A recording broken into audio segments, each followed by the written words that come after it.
Hello, everybody, and welcome to the Total Bases Express Show. I am your host, Austin Spiro. Thank you for tuning in to now our greatest of all time series. We are moving away from hitters now, and we're going to go to pitchers. And we're going to start with the greatest starting pitchers of all time. And as always, joining me is my friend, Kevin Miller. Kevin, thank you for joining us. How are you doing today?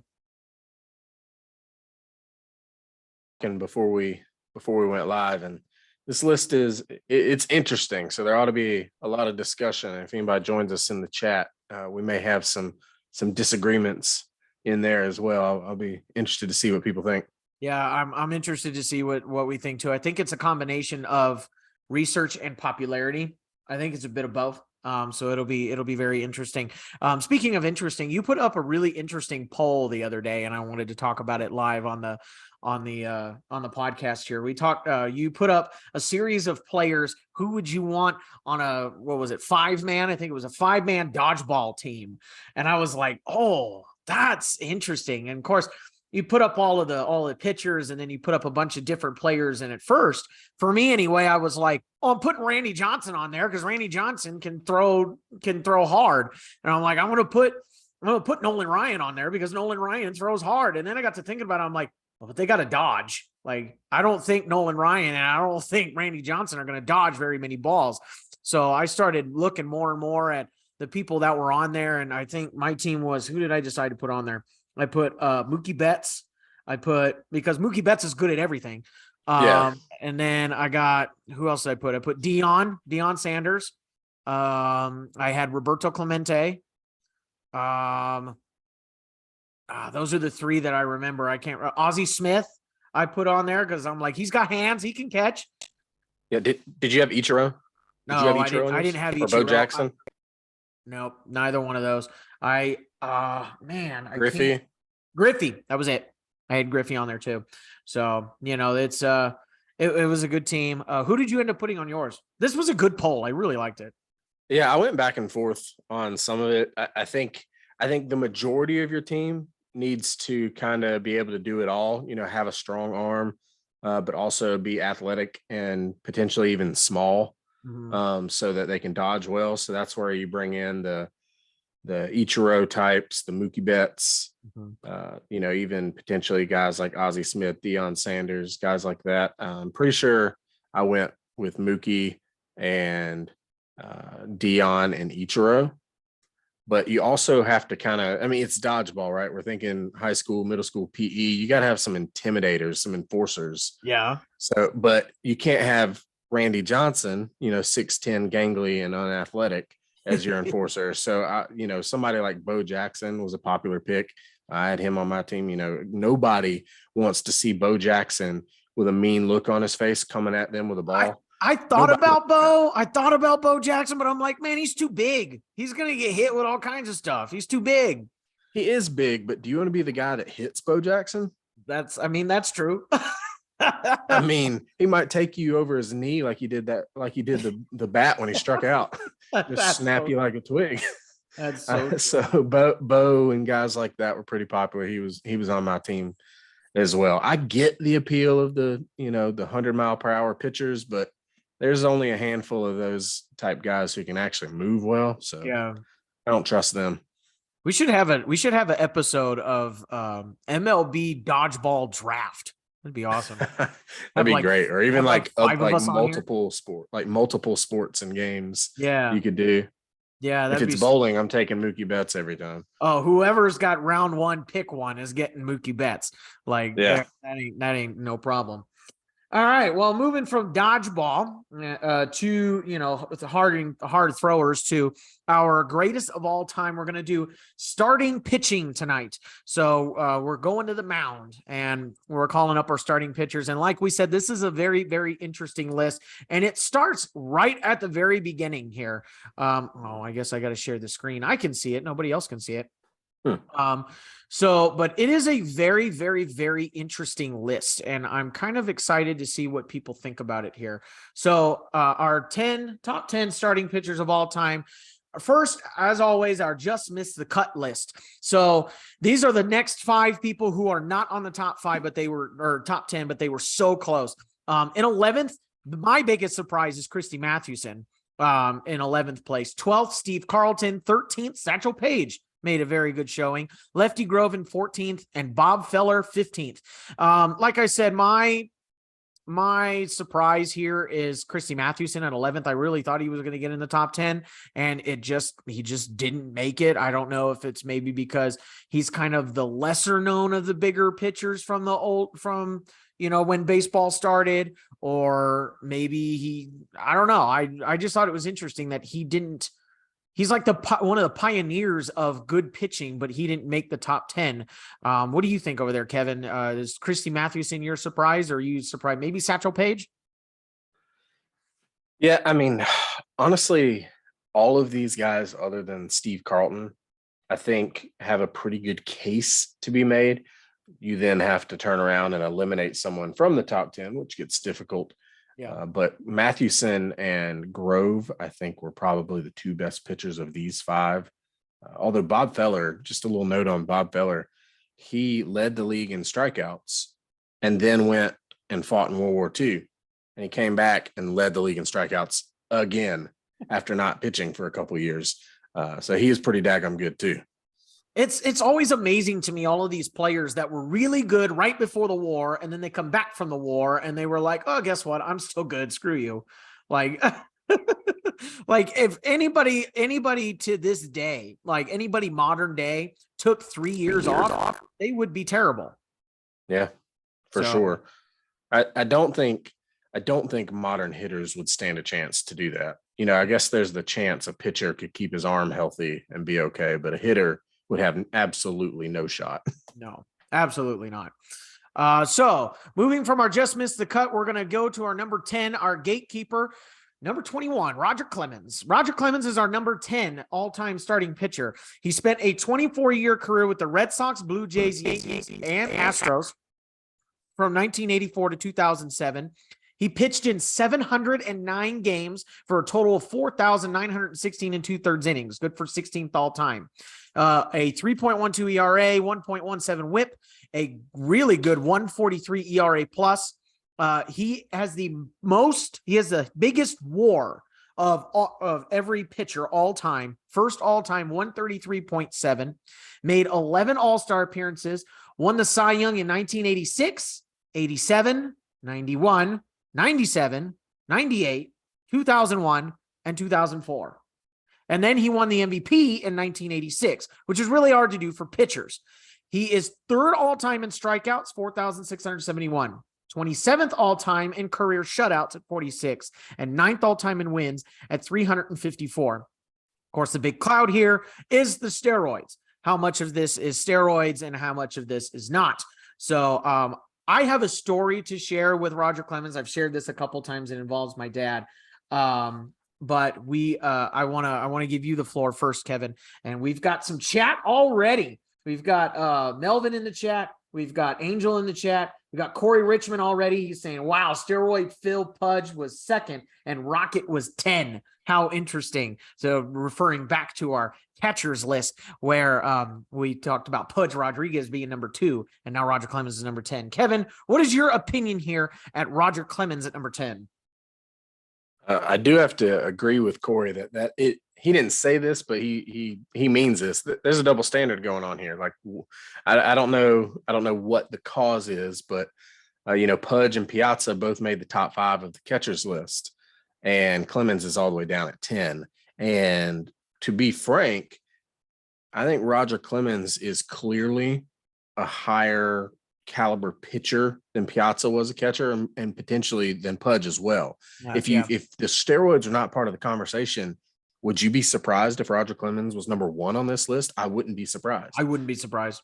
Yeah, I mean, I think he'd clearly be top 10 or top 5 and potentially even number 1. And the reality is, though, you can't eliminate the steroids from the discussion. Yeah, he's a guy who, while he did not actually ever fail a test like some of these other guys, whether they were secret anonymous tests or not, there's a lot of smoke around Clemens, whether it's people testifying in court that they sold him or delivered him HGH. And by the way, that's why he never got popped for a test is he didn't use steroids, but he allegedly used HGH, which required at the time a blood test, and that was not tested for while he played. So whether it's in court or other players talking about Clemens and his drug use, there's a lot of smoke around it to the point where it's pretty much accepted that Roger Clemens doped in some kind of way. So you have to answer the question, what do you think about that? What do you think about the fact that Roger Clemens was likely a steroid user or HGH user during the steroid era? And you can't act like he wasn't elite. You can't act like he wasn't dominant. But if the cheating, and that's what it is, if the cheating is something that causes you to vote him lower, I get it. Yeah, I get it.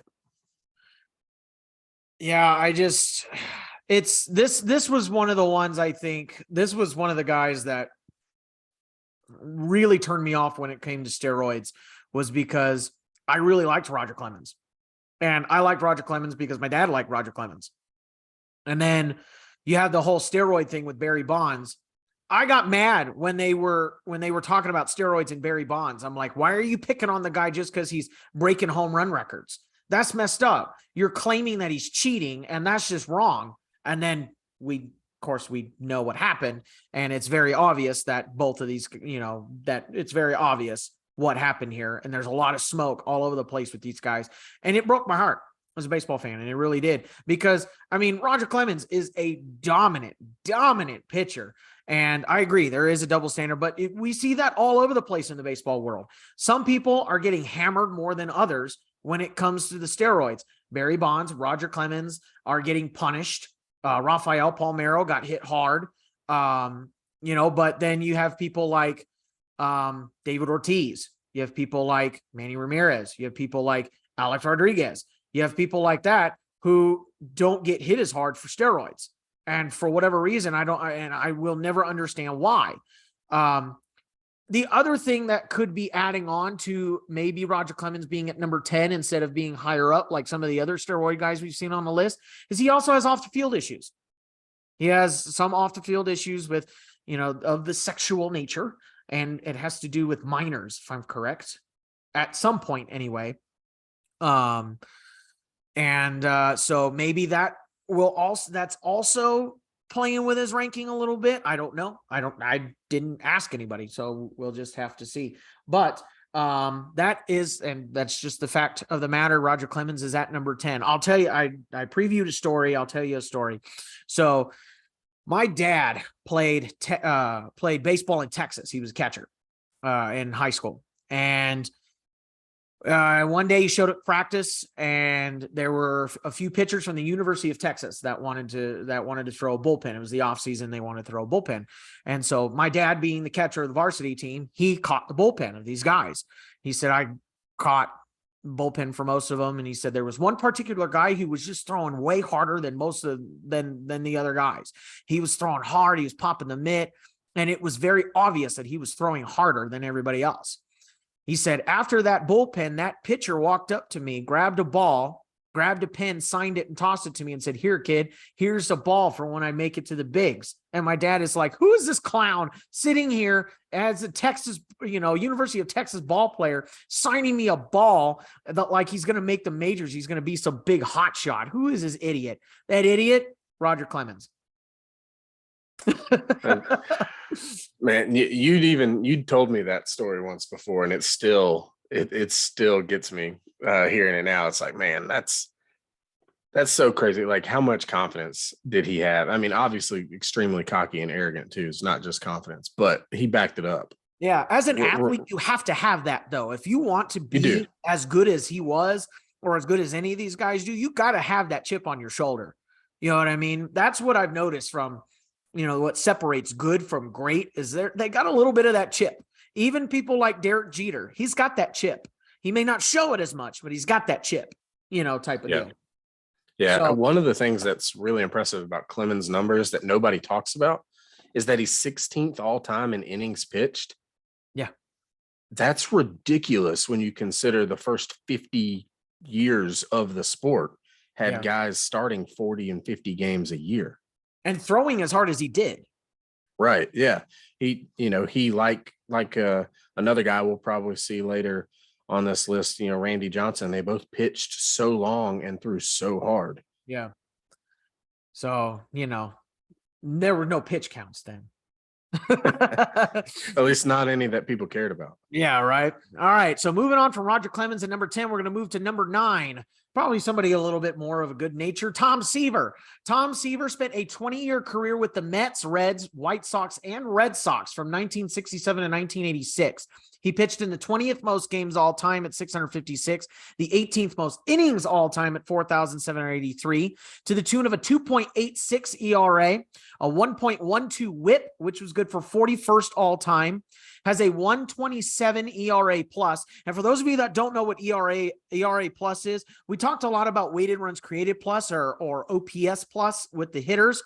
That's pretty much what this is for pitchers. It's an adjusted ERA that's adjusted for things like ballpark and era and stuff like that.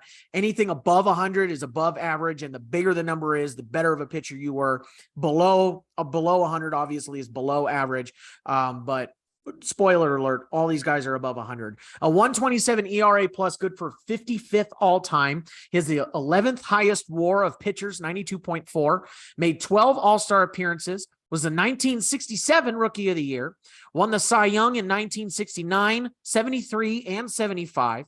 6th all-time in strikeouts, 3,638. Tied for 7th all-time in shutouts at 61, and 17th all-time in wins at 310. Tom Seaver, rest his soul, he just died here probably, a year ago? Maybe not even that. Tom Seaver at number 9. What is your opinion of Tom Seaver here at number 9? Yeah, this will be my first problem with the list. I think Tom Seaver needs to be higher. I agree. When you consider how good he was and for how long, it's really remarkable, especially because he was not a guy that was, popping 98, 99, 100 miles per hour. I mean, he threw relatively hard early in his career with the Mets. But, Tom Seaver was absolutely dominant for a decade and then had another decade where he was still really good. Yep. And he is part of a World Series team with the Mets. He's part of a World Series team with the Reds. He's a winner. He's a leader. If you talk to people who lived while Tom Seaver pitched and you ask them who was the best pitcher of the 1970s, the usual answer, Tom Seaver. Yeah. Sometimes you get a couple other guys mixed in, but Tom Seaver was the man. And I don't think he gets enough credit. Mets fans who know that I'm a Braves fan might be surprised to hear me say this, but I think Tom Seaver might be the most underrated pitcher, starting pitcher of all time. Yeah. He does not get the credit he deserves.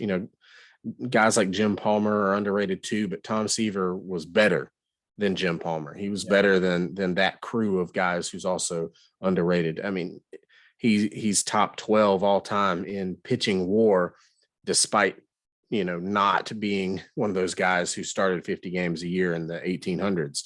And he, is top 10 in shutouts and top 10 in strikeouts, all as a guy who was a pitcher before he was a thrower.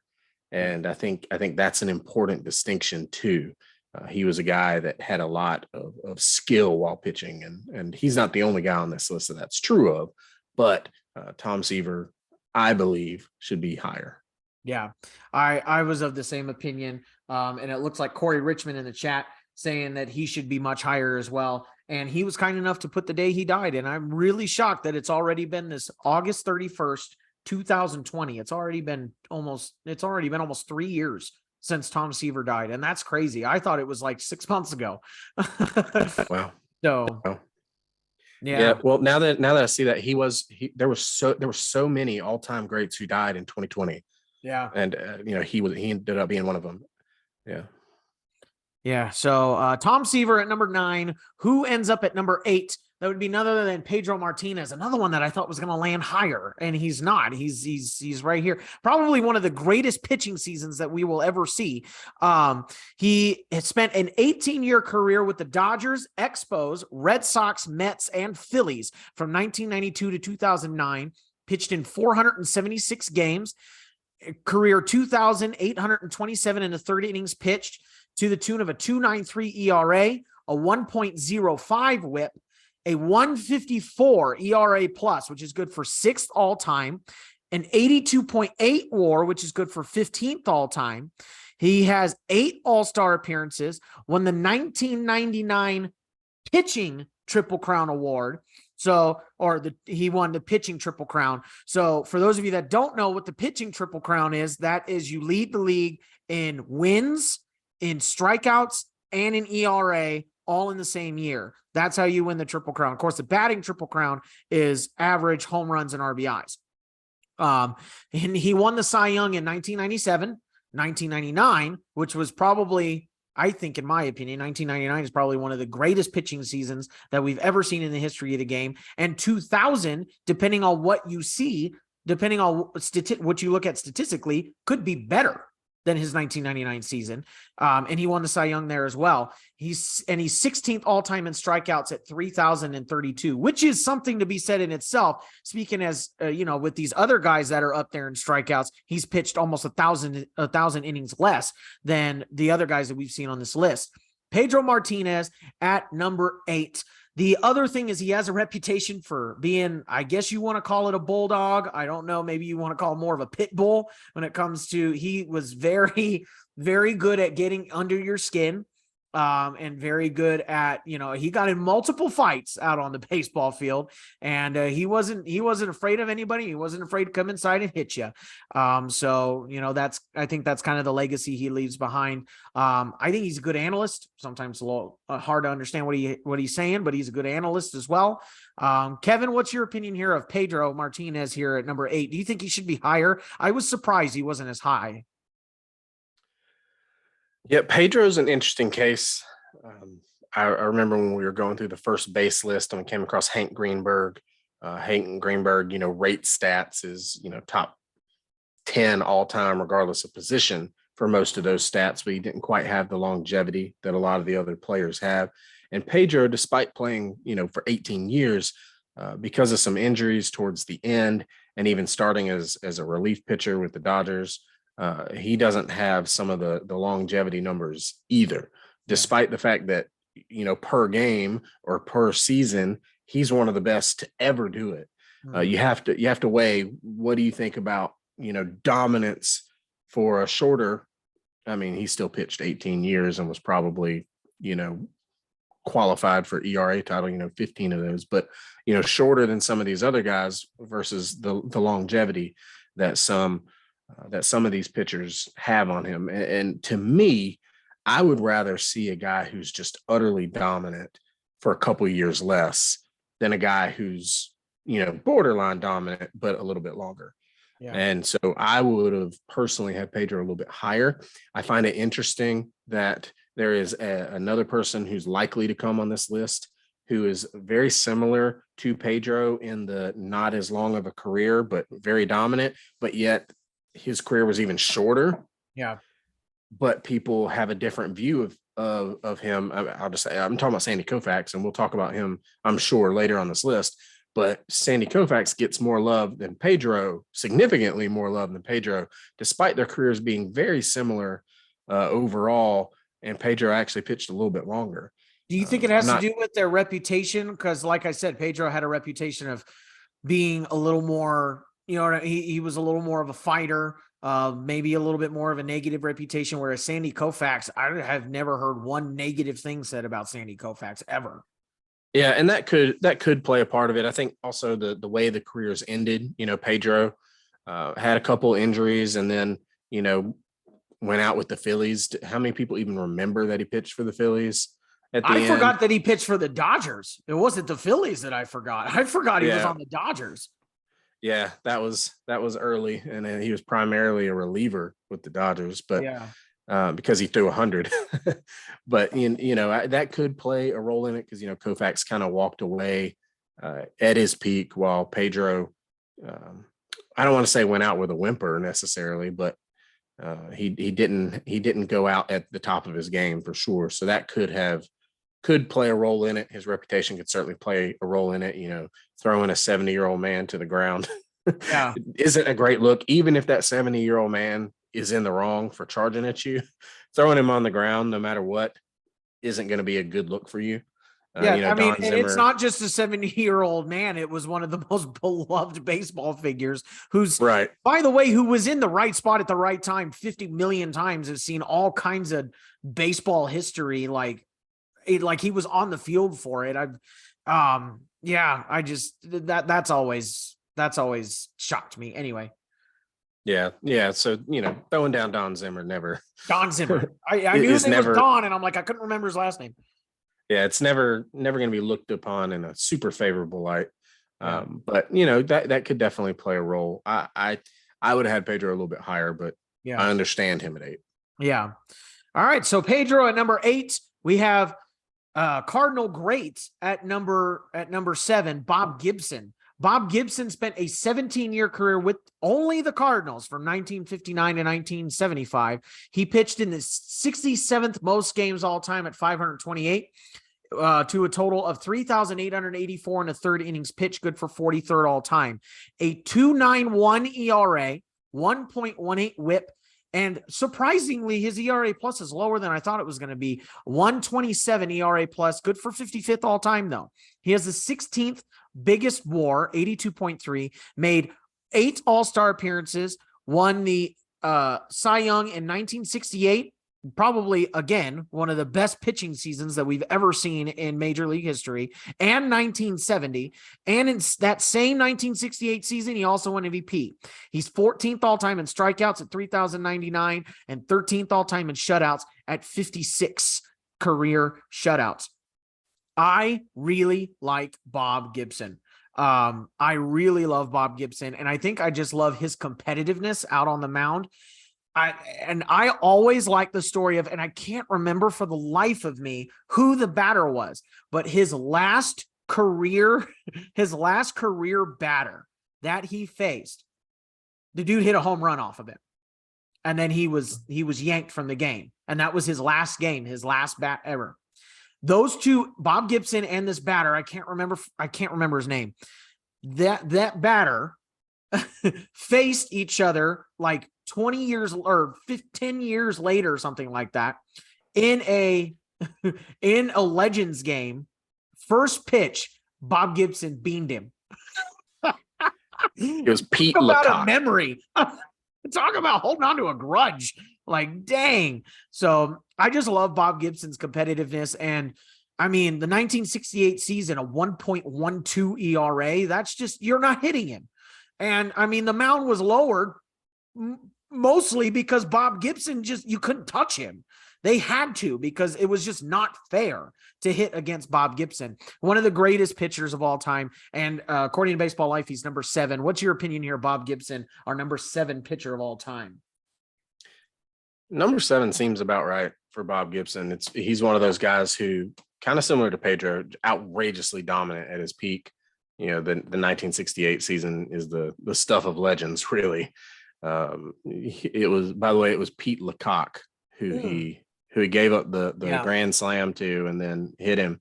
And then actually a few years later, I was watching this recently during another old timers game, the 1994 old timers game right before the strike. They like did a parody of it basically. And he came on to pitch. It was actually a softball game. And he came on and he hit his first batter in that as well, just to kind of make fun of himself, which is cool, because a lot of those old guys don't like to have a sense of humor about themselves, right? But Bob Gibson, tremendous pitcher. Mound lowered twice during his career, 1961 and 1969, and the 1969 was for sure because of him, because they couldn't hit him in 68. They had to do something. He was untouchable that year, and I know that he kind of slowed down a little bit towards the end, but but he was absolutely incredible. I've got no issue with him being where he is on this list. Number 7's probably about right. If somebody wanted to vote him a little bit higher, I get that too. Corey Richmond is one of those. He says, this list is insane. How high is Nolan Ryan if Gibson is this low? Well, we'll get to Nolan Ryan here very shortly, I'm sure. And then he adds in Bob Gibson hit his own son in a father-son game. That's incredible. That's incredible. That's awesome. I love that. You want to talk about competitiveness? I'm sure my dad would do that too. My dad, if I made my dad mad, he'd beat me too. No, that's amazing. I know, that's awesome. I love that. So Bob Gibson at number 7. We're moving right along to our number 6 pitcher. Why did I not put number 6 in the thing? I have no idea, but Sandy Koufax is our number 6 pitcher of all time. And this is the one that you were talking about. Sandy Koufax at number 6. He spent a 12-year career with the Dodgers, both in Brooklyn and LA from 1955 to 1966. He pitched in 397 career games to the tune of 2,324 and a third innings pitched, but was dominant with that, had a 2.76 ERA, a 1.106, so 1.11 whip, good for 131 ERA plus. That's tied for 44th all time.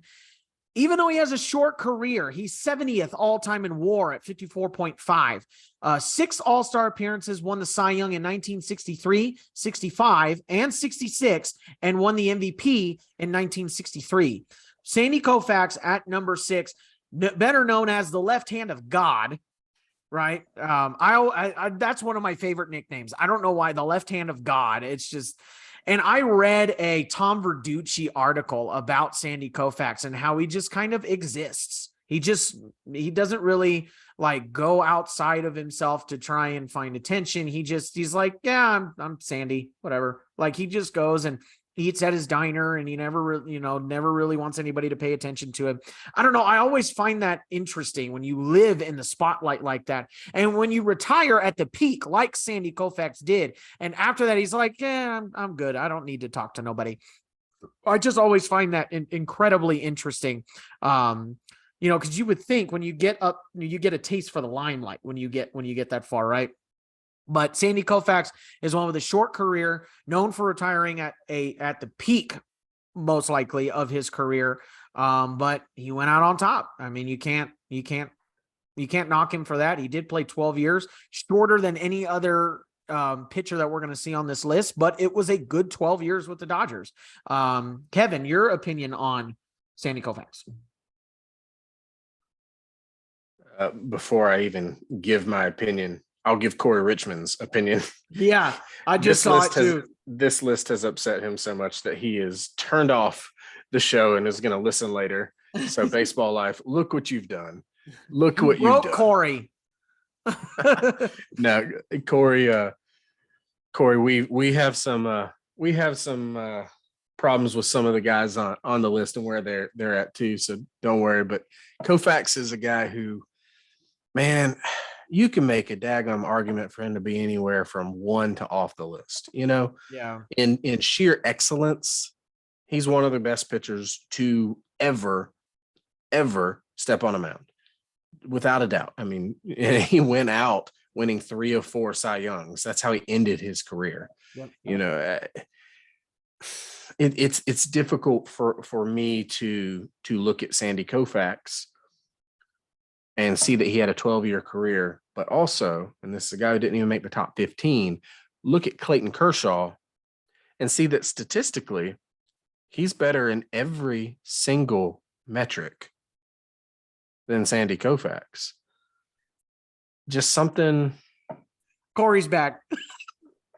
Justice for Sandy. I find it interesting that Kershaw, in actually a little bit longer career now, who has better numbers, didn't even make the top 15. Yeah. Not to take away from Sandy Koufax, I believe I actually had him higher than 6th on my personal list. So I'm not taking away from Koufax at all. Sheer dominance, especially at his peak, which, I mean, because he retired, left the game so young, his peak was most of his career. Like I said, you can make an argument for him at the top if you really wanted to. It's a difficult case for sure. I think it's his popularity.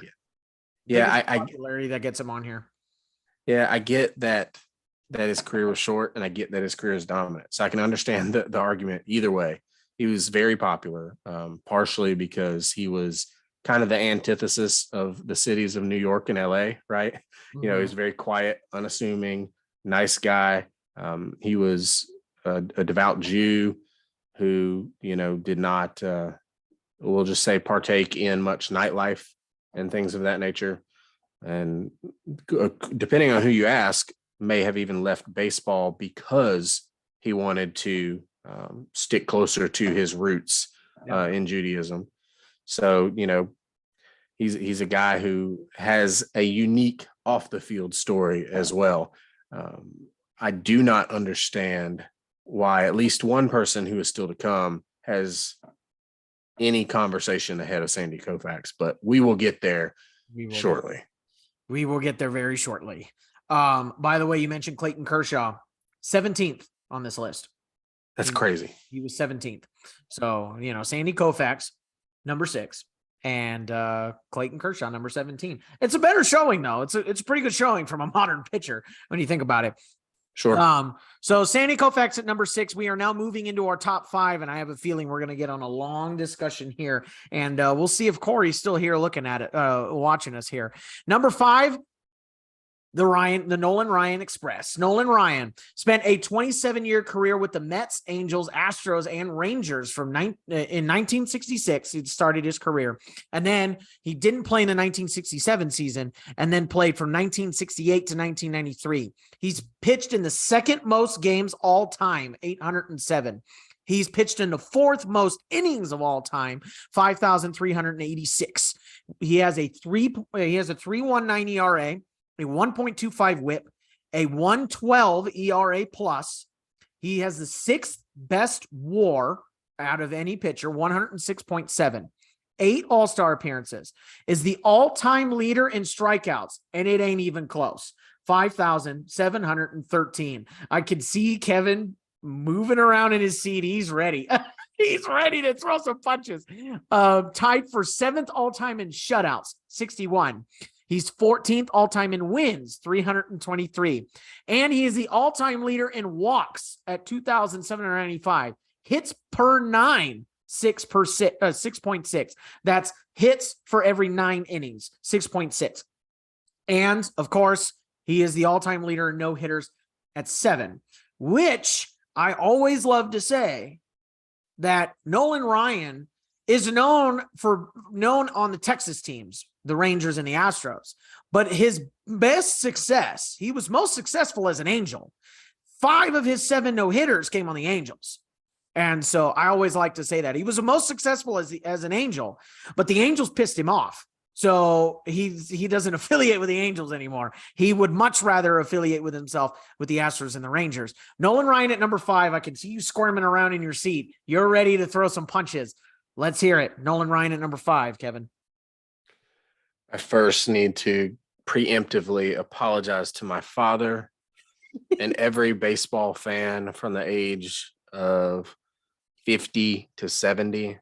They will all be very, very angry with what I'm about to say. Nolan Ryan is not a top 10 pitcher of all time. Wow, not top 10. Holy cow. Okay. Nolan Ryan had incredible durability. I'm not taking that away from him. He had an incredible fastball, one of the best ever. Nolan Ryan was tough as nails.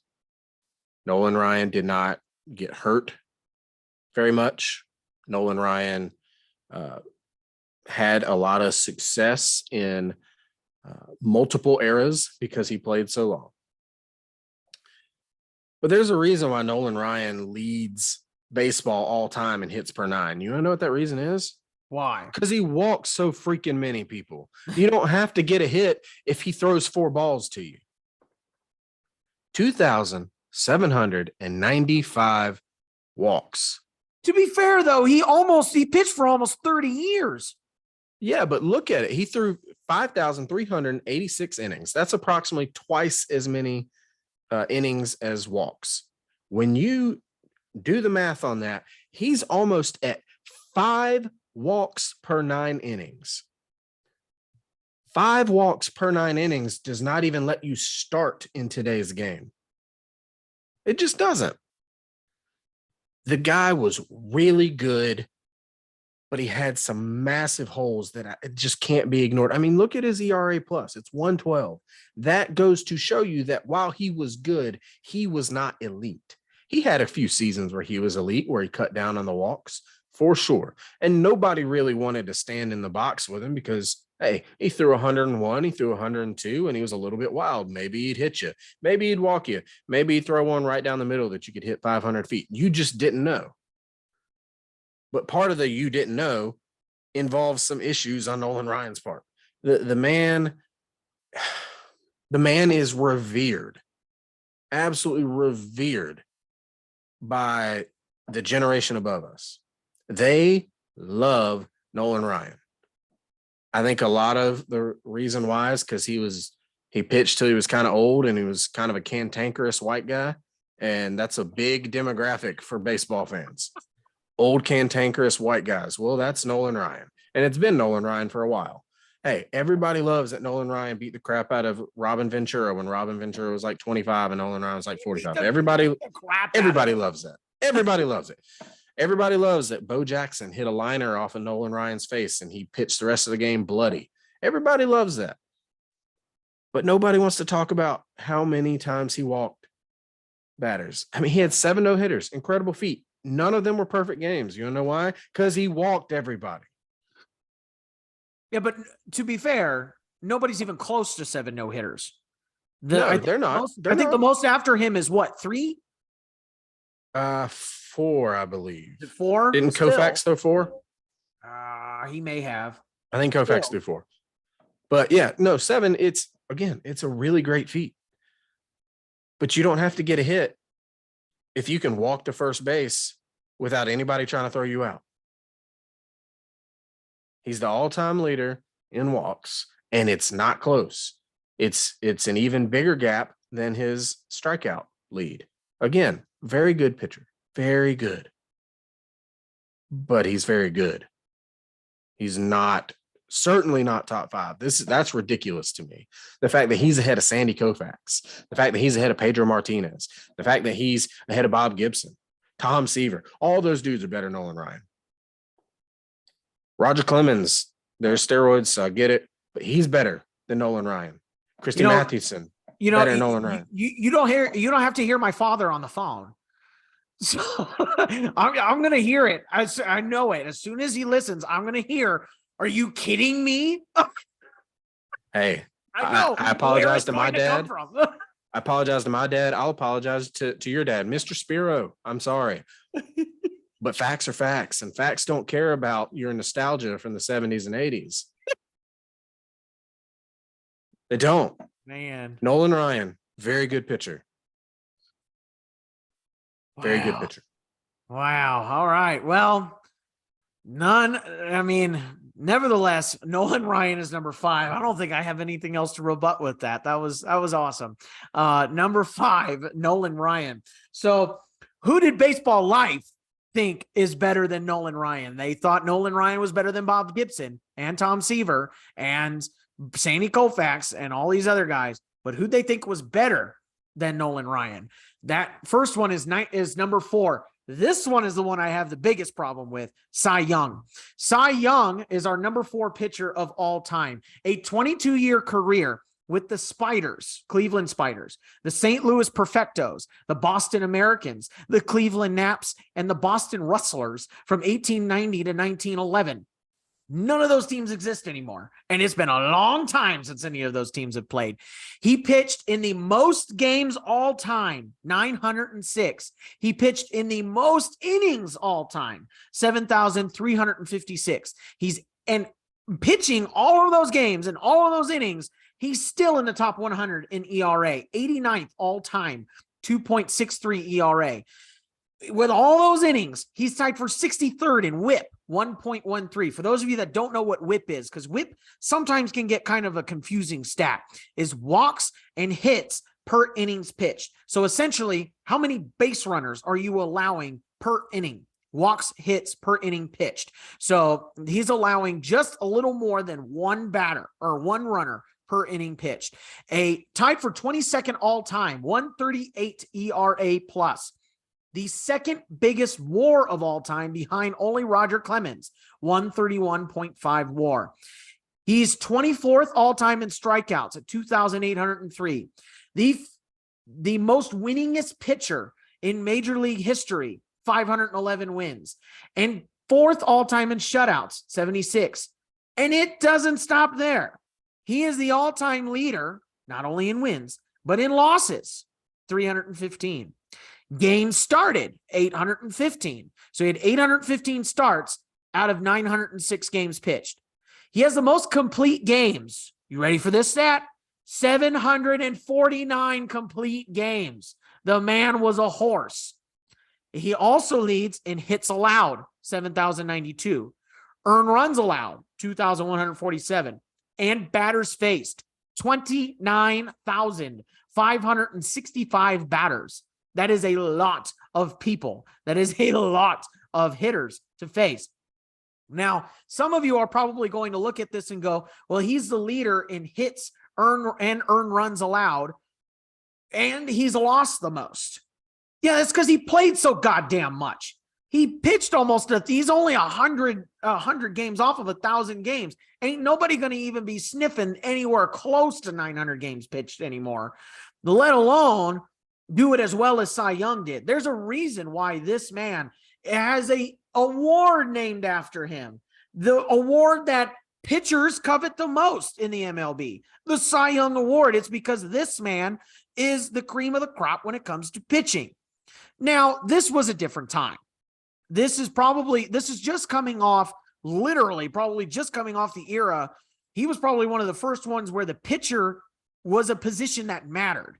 When the game first started, the pitcher didn't matter. They underhanded, lobbed the ball in there. Their goal was to get the hitter to hit the ball. It wasn't until right around this time that the pitchers actually started putting spin and stuff on the ball to get the hitter to miss it. But this dude did it better than anybody else. Why Cy Young is not number one on this list, I have no idea. Certainly not number 4. I could see some of the other guys maybe have an argument for number 1, but Cy Young should be number 1, my opinion. I don't know. He's the picture of durability. He almost pitched 900 games. And I don't care if you throw hard or not. You throw 900 games, 22 years, and you're 749 complete games. He threw 9 innings, 749 times. And you're telling me he's only the number 4 pitcher? Come on. Give me a break. Cy Young at number 4. What do you think, Kevin?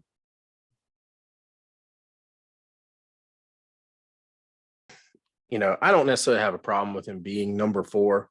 What kills me is when he gets left off of people's ballots because they look at numbers like losses and hits allowed and things like that, and they miss the bigger picture. They don't realize that in 22 seasons, he pitched almost 3 times as many innings as Sandy Koufax and Pedro Martinez did.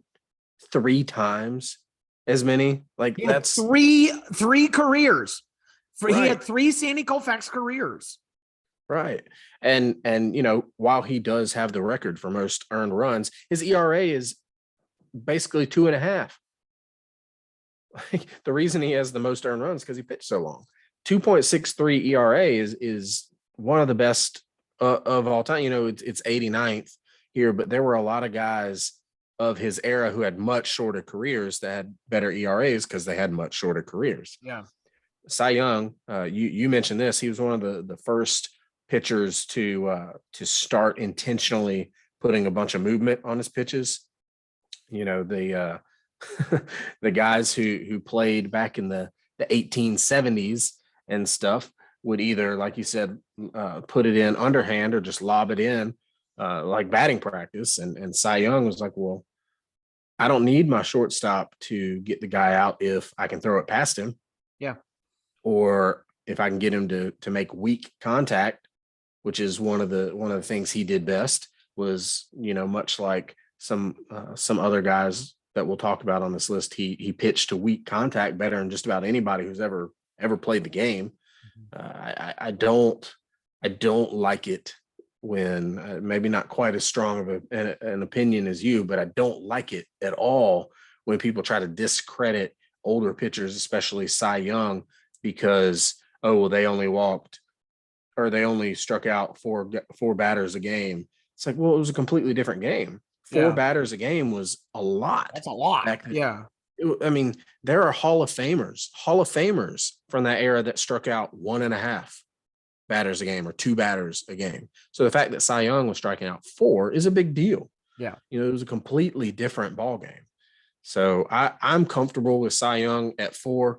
I can respect arguments like yours for him to be higher. I mean, like you said, the award is named after the man. That happens for a reason, right? I don't know if once we get past active players, I don't know if we'll ever see anybody else get to half as many wins Yeah. as Cy Young, because that would take 255 and a half wins. Once you get past the active guys who are, you know, the Scherzers, Verlanders, Kershaws, those guys, I don't know that we see that again with the way the game's going. Mm-hmm. So Cy Young may have double the amount of wins of anybody else who's ever going to play starting today. Like that's a wild thing to think about. Yeah. I mean, he 511 wins, just that just kind of speaks for itself. Yeah. And I mean, wins isn't the defining character, it's not the defining statistic of a pitcher. And in fact, wins have lost a lot of credibility as of late when in baseball history, because there's a lot of factors that goes into wins, but still you got to pitch at least somewhat well. You know, you got to at least hold the lead. I mean, in order to get the win, you have to have the lead when you leave, right? And you have to at least go 5 innings into the game. So, you know, there's some sort of skill to be there to get the win. And for him to get it 511 times is pretty good, you know? So anyway, Cy Young at number 4. Well, Cy Young also, just as a little thing, he once pitched 2 complete games on the same day. Oh, interesting. Doubleheader. He pitched both legs of the doubleheader, 2 complete games. Very nice. Speaking, have you watched the Ken Burns documentary, the baseball documentary, the 10-part series or whatever? I did a while back. I have not seen it recently. It was a while back. Do you remember who is credited for who's credited for inventing the curveball, essentially? Was that Cy Young? It was not. His name was Candy Cummings. It's an unfortunate name. It is. It is a very unfortunate name. I always feel bad for him, but he invented the curveball. So whatever. He's like, he probably doesn't care. Christy Mathewson invented the screwball guy we talked about earlier. Yep. Yeah. The reverse curveball. Yeah. And this is the same era. They're all pitching in the same era here. So anyway, Cy Young at number 4. Who is in our top 3? Our top 3 is, we just talked about him. I needed to find a picture of him with an angry face. There he is. Randy Johnson, 22-year career with the Expos, Mariners. I did not know he pitched for the Astros. I thought that, I mean, it was only half a season, but still. Yeah, it was trade deadline, I think. Yeah. Mariners, Astros, D-backs, the Diamondbacks, Yankees, and Giants from 1988 to 2009. Pitched in the 27th most games all time, 618, and good for the 37th most innings of all time, 4,135 in the third innings. A 3.29 ERA, a 1.17 WHIP, a 135 ERA plus, tied for 28th all time. He has the 5th highest WAR out of any pitcher, 110.5. Good 9 All-Star appearances. He won the Cy Young in 1995, 1999, 2000, 2001, and 2002.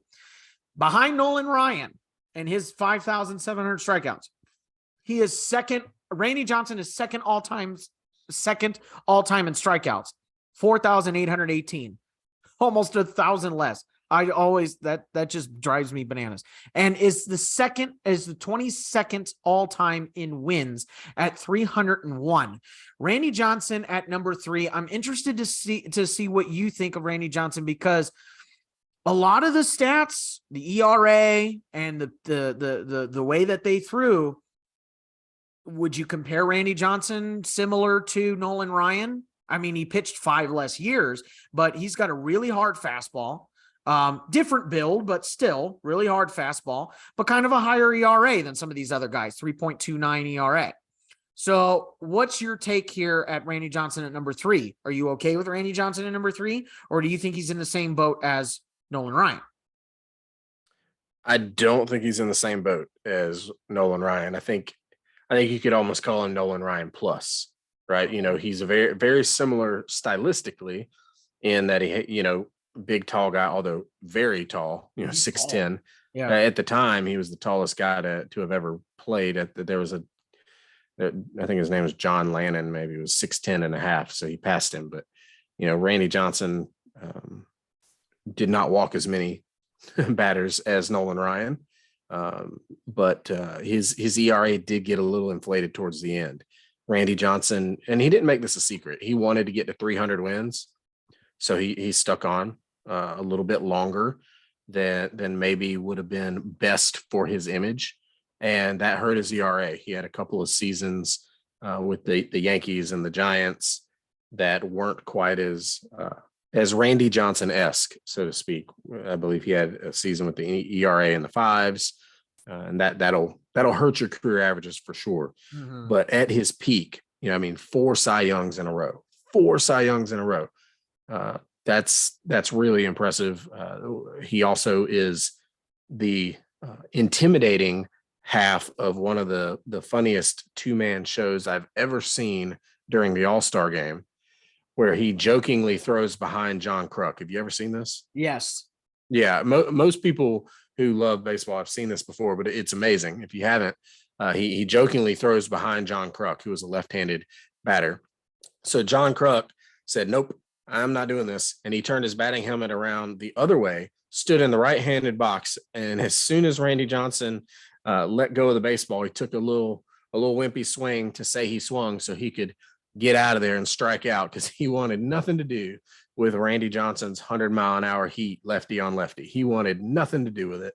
And frankly, I don't blame him, especially when you consider that at 6'10" and with those massively long arms, he's not just throwing 100 to 101. He's throwing that fast from closer to the plate than just about anybody who's ever lived.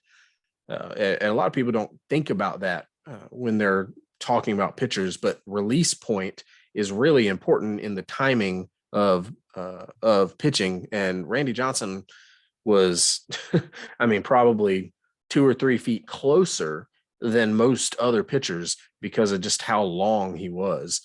So that's an added intimidation factor.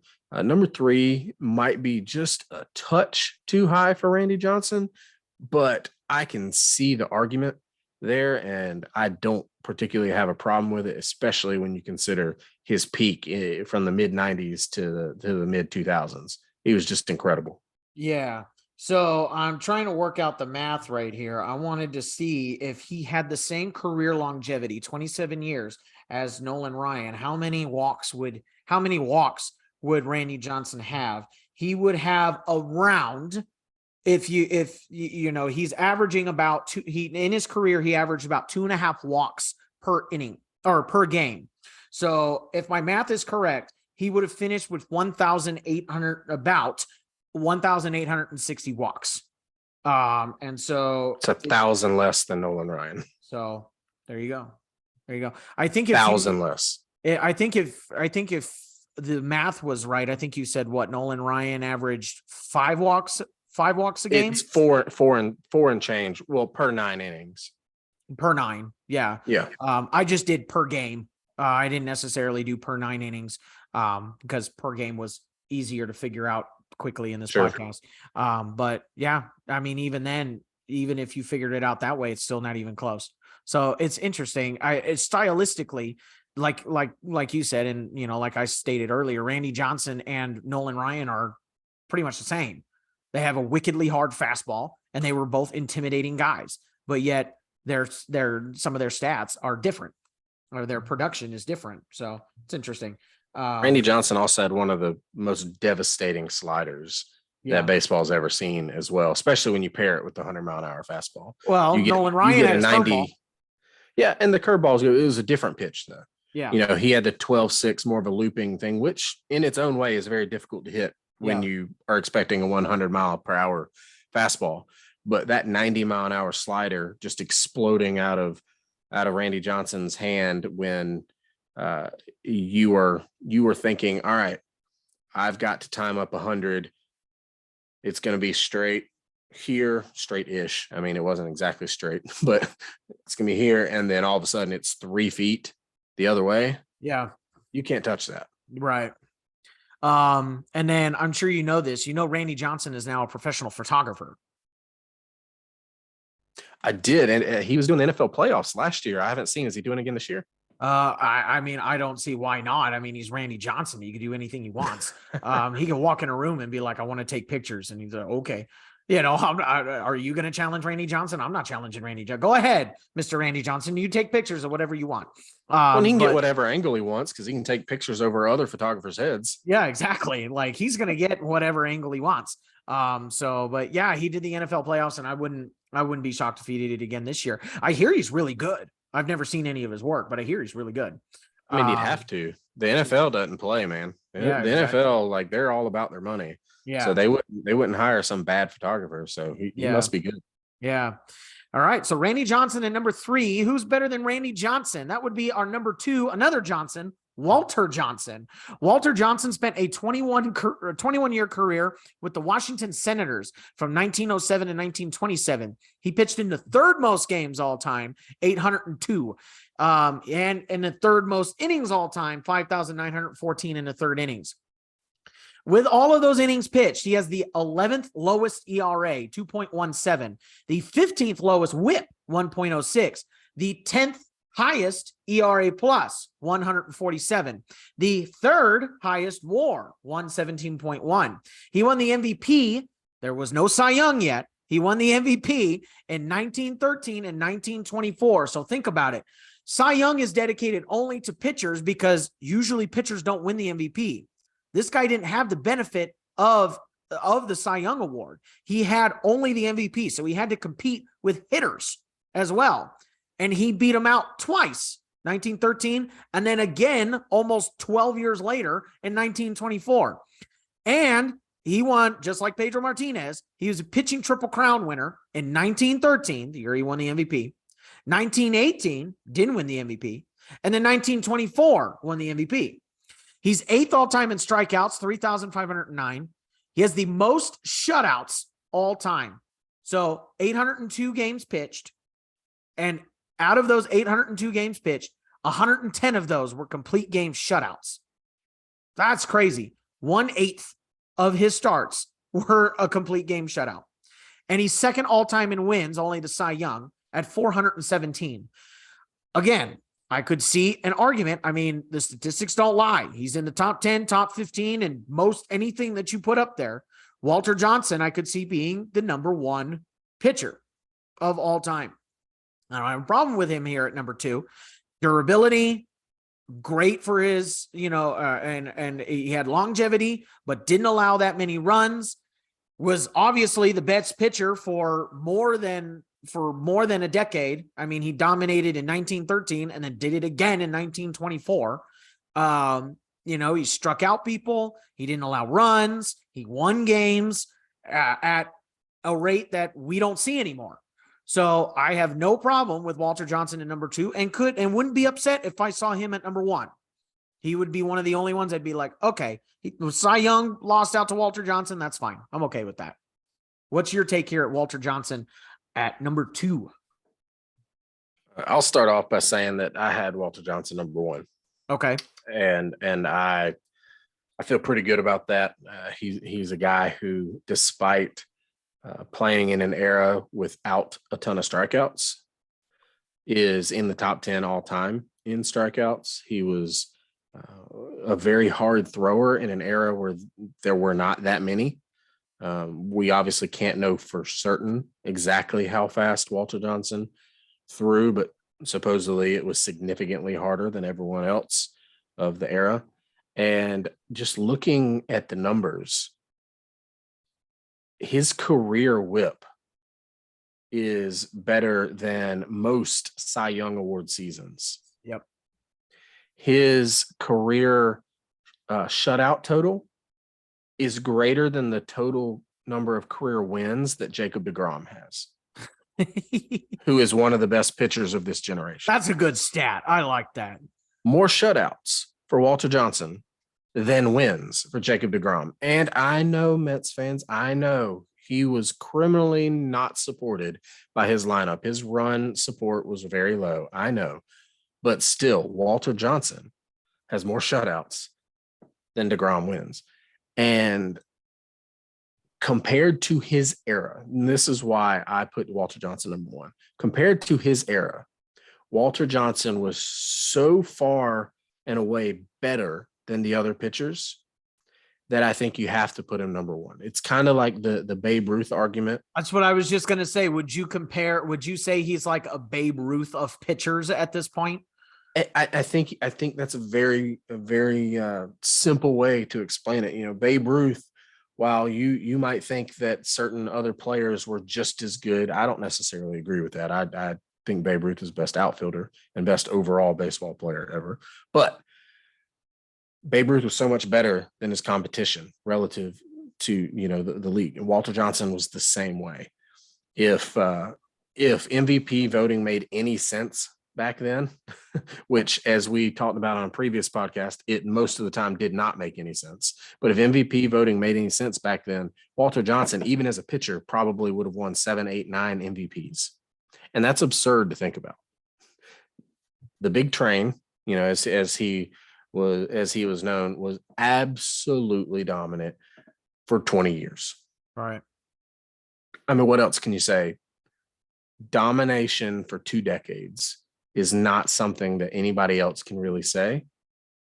Like in terms of complete dominance, you know, Cy Young was close to that. And, you know, Nolan Ryan was a very good pitcher.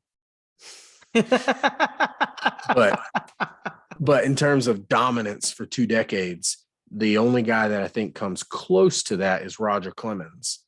But Clemens, as we talked about earlier, had some other stuff going on as well. Right. So here's what I think. Here's something that's interesting. For what is that? 1, 2, 3, 4, 5, 6, 7, 8, 9, 10, 11, 12, 13, 14 seasons. Babe Ruth and Walter Johnson played together, or they played in the MLB concurrently. I'd like to see numbers. Walter Johnson versus Babe Ruth. I want to see who is better. I wish I could figure out. I really want to see who was better. It's somewhere. It's got to be somewhere. Got to be. I would really want to see that. So if anybody out there can tell me how to where I could figure that out, I would love to see it. Thank you. You know, does good pitching still beat good hitting in the Bonner or in those times? That'd be really interesting to see. So we've seen all of these. Oh, sorry. Go ahead.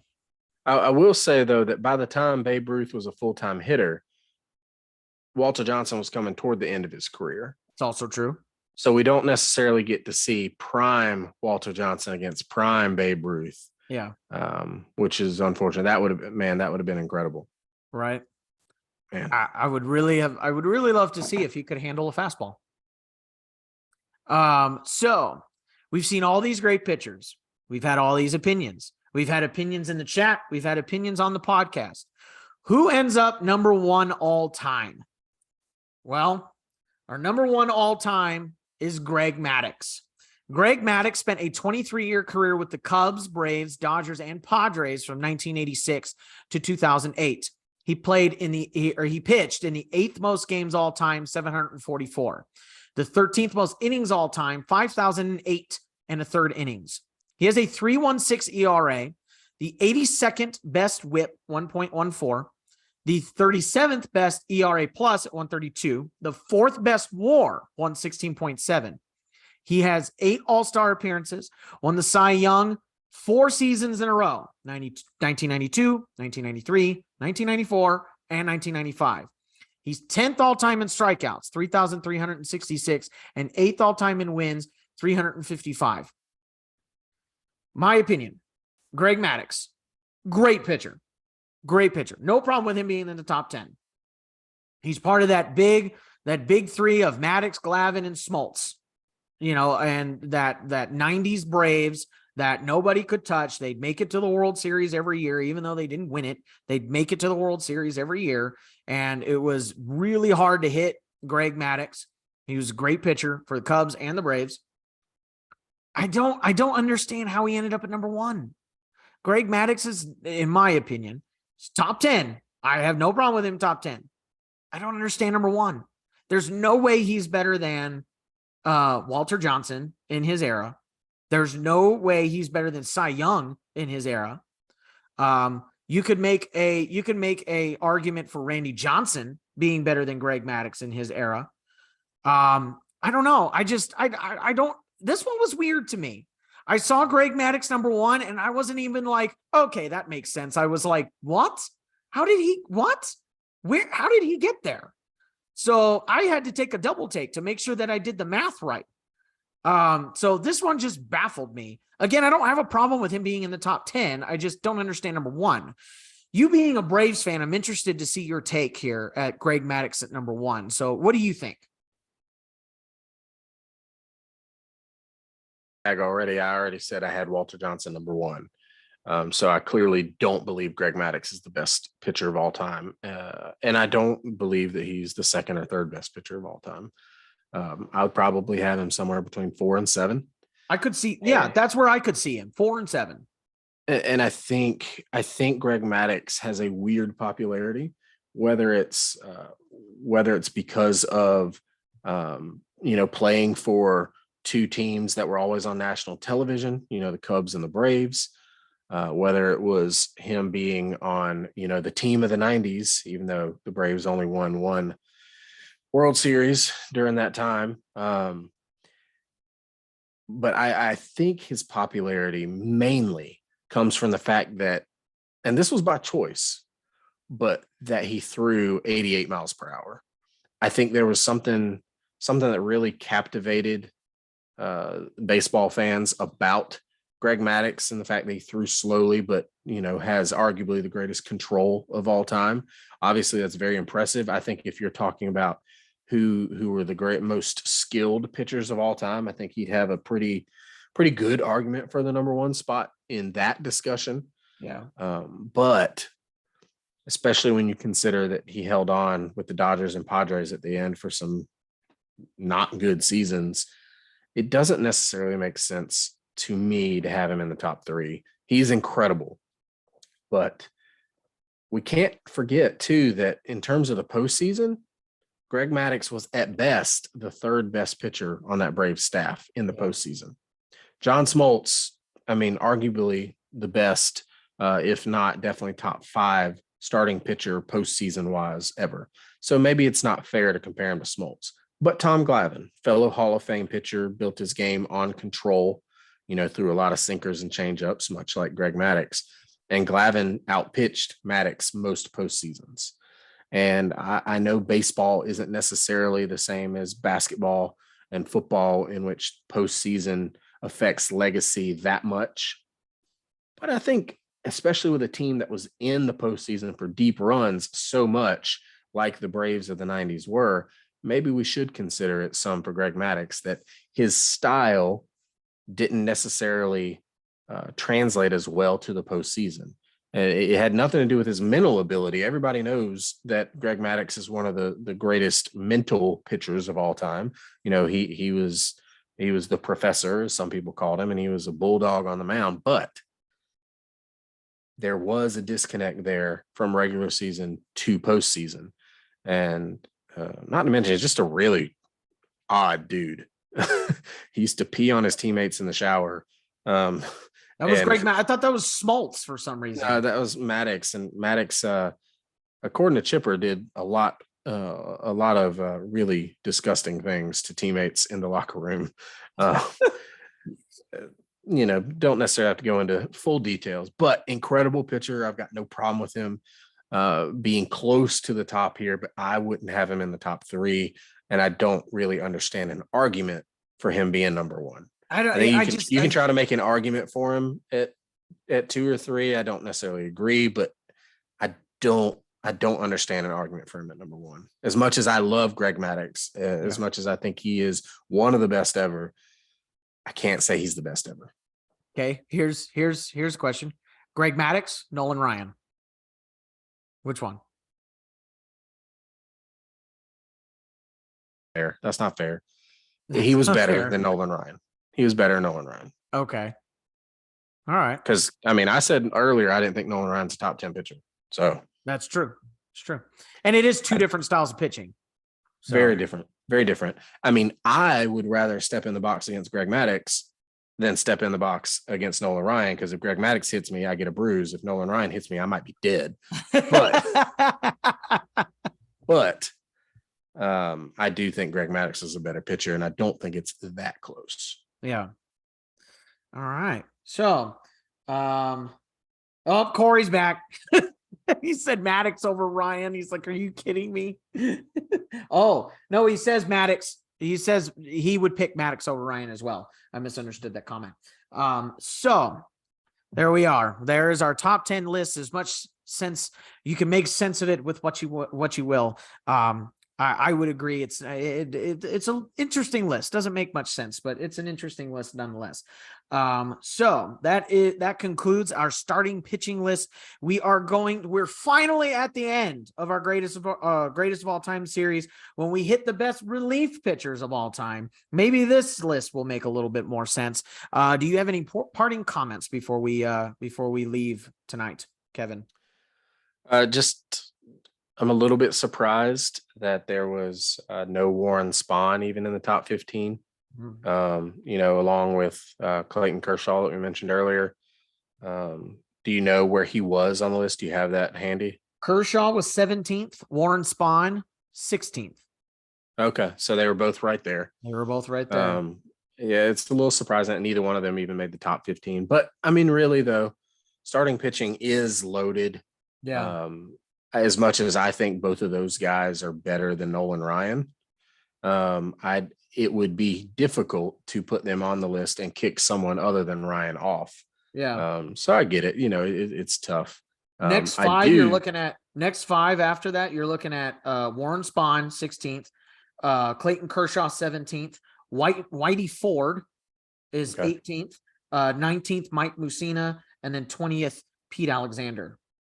Ooh, Mike Mussina way too high, but Grover Cleveland, Pete Alexander, does not get enough love. Very, very, very good pitcher. I see Roy Halladay here, Ron Marichal, Tom Glavine, Jacob deGrom, 24th. With 85 career wins. Yeah. I know wins aren't the end all be all, but yeah, just above Ferguson Jenkins, mind you. Who has over 300 wins. Yeah. Anyway, I will say next week will not be nearly as difficult to predict, at least at the top. I think we can pretty safely assume 1 and 2, especially 1. Yeah. I mean, relief pitching is a very volatile position anyway, so I think it is going to be very interesting to see who ends up on this list. We won't do it on Tuesday, but we will try to get it in next week nonetheless. And finish off the greatest of all time series. It will be the season finale of the Total Bases Express show. Thank you all for tuning in. Thank you for the chat, and thank you for listening week in and week out. And for my buddy Kevin Miller, I am your host, Austin Spiro. And until next time, have a good one, everybody.